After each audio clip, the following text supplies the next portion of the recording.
Have you ever driven down a long dark highway late at night and seen the flickering neon sign of an old, forgotten motel? Most people would just drive right on by, but my story, well, it begins the one time I decided to stop. I was working as a long-haul trucker, absolutely exhausted after a solid 14-hour shift. The sign for the Starlight Motel seemed to glow just for me, promising a cheap place to finally get some rest. And that, my friends, was my first mistake.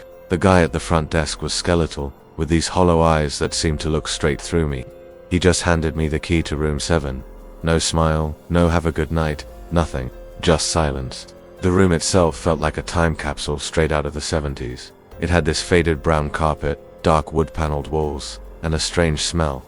A mix of old dust and something else. Something metallic and faintly sweet. Honestly, I was too tired to even care. I just locked the door, dropped my bag, and collapsed onto the bed. That's when I first heard the whispers. They were faint at first, like a TV was left on in the next room, but there was no one in the next room. I made sure to check. The whispers got clearer, and I could make out a woman's voice, pleading, "Let me out," she kept saying, over and over again. I tried to ignore it, pulling the thin, scratchy blanket over my head, but the voice just got closer, until it sounded like it was right there, right next to my ear.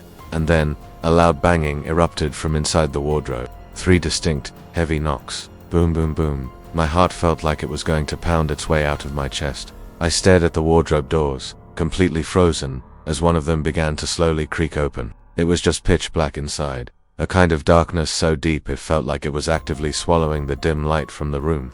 The woman's whisper suddenly twisted into a blood-curdling scream, a sound of pure terror that didn't just come from the wardrobe, but from everywhere at once, like it was inside my own head. I didn't wait around to see what was about to come out of that wardrobe. I grabbed my keys and I bolted. I didn't even stop to check out. I just got in my truck and drove, flooring it down the highway with the screams from room 7 still echoing in my ears for miles and miles. I never looked back, and I promise you, I never will. Some places aren't just old, they're hungry. So the next time you see a flickering motel sign on a lonely road late at night, take my advice and just keep on driving. Thanks for listening, and don't forget to subscribe for more true horror stories. Stay safe out there.